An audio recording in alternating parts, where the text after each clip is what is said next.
ನಮಸ್ಕಾರ. ನಾ ಪ್ರಕಾಶ್ ಅಂತೇಳಿ ಹಿರೇಬೇಗಡೆ ಹೆಡ್ಕ್ವಾರ್ಟರ್ ಬೆಳಗಾವಿ ತಾಲೂಕು ಬೆಳಗಾವಿ ಡಿಸ್ಟಿಕ್. ಈಗ ನಾವು ಬಂದಿರೋದು ತುರುಮರಿ ಗ್ರಾಮ, ಕಿತ್ತೂರು ತಾಲೂಕಿನಲ್ಲಿ ಬರುವಂತ ತುರುಮರಿ ಗ್ರಾಮದವ್ರಿಗೆ ಇಲ್ಲೇನಪ್ಪ ಅಂದ್ರೆ ನಾಗಪ್ಪ ಗಿರಪ್ಪ ಬೆಲ್ಲದ ಹೊಲಕ್ಕೆ ನಾವು ಭೇಟಿ ಕೊಟ್ಟಿದ್ದೆವು. ಈಗ ಒಂದು 7 ರಿಂದ 8 ಎಕರೆ ನಮ್ಮ ಸಿಂಜೆಂಟಾ ಕಂಪನಿ ಮೆಣಸಿನಕಾಯಿ ಆದಂತ 120 ಬೆಳೆದಾರು. ಈಗ ಹೆಂಗೈತಂದ್ರೆ ಒಂದೊಂದು ಕಟ್ಟೆಗಳಿಗೆ ಕಾಯಿ ಸ್ಟಾರ್ಟ್ ಆಗಿದೆ, ಒಂದಷ್ಟು ಹೂವಿನ ಹಂತದಾಗದಾವು, ಒಂದಷ್ಟು ಬೆಳವಣಿಗೆ ಅಂತ ಅದಾವು. ಪ್ಲಾಟ್ ಮಾತ್ರ ಒಳ್ಳೆ ಮೇಂಟೆನ್ಸ್ ಮಾಡಿದಾರು. ಹೆಂಗೈತಂದ್ರೆ ಯಾವುದೇ ರೀತಿ ರೋಗಿಂದಿಲ್ಲ. ಇಲ್ಲಿ ನೋಡ್ಬೋದು ಬೆಳೆ ಯಾವ ರೀತಿ ಅನ್ನೋದ. ಇಲ್ಲಿ ನೋಡ್ರಿ, ಇಲ್ಲಿ ಮಿನಿಮಮ್ 8 ಎಕರೆ ಬೆಳೆದಾರ ನೋಡ್ರಿ ಇವರು.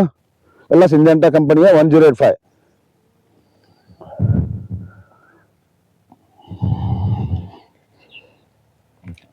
ನೋಡ್ರಿ ಯಾವ ರೀತಿ ಬೆಳಿತೀವಿ ನೋಡ್ರಿ. ಯಾವುದೇ ತರ ಇವ್ರಿಗೆ ರೋಗಿಂದ ಇದಿಲ್ಲ ಅಂದ್ರೆ ಸರಿಯಾದ ಟೈಮ್ ಔಷಧ ಗೊಬ್ಬರ ಮಾಡುವಂತ ಯಾವುದೇ ರೀತಿ ರೋಗ ಇವ್ರ ಸಮಸ್ಯೆ ಕಂಡು ಬಂದಿಲ್ಲ. ಮತ್ತೆ ನೀವು ಬೆಳೆ ನೋಡ್ಬೋದು ಯಾವ ರೀತಿ ಕಾಯಿ ಸಟ್ಟಿದೆ ಅಂತೇಳಿ.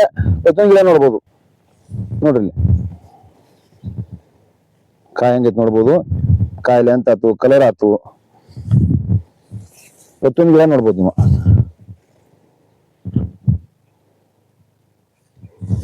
ನೋಡ್ರಿ ಯಾವ ರೀತಿ ಅಂತ. ಇದು ಸಿಂಜೆಂಟಾ ಕಂಪನಿಯವರ HPH 1085, ಗ್ರಾಮ ತುರುಮರಿ, ಕಿತ್ತೂರು ತಾಲೂಕು ಬೆಳಗಾವಿ ಡಿಸ್ಟಿಕ್. ನಮಸ್ಕಾರ.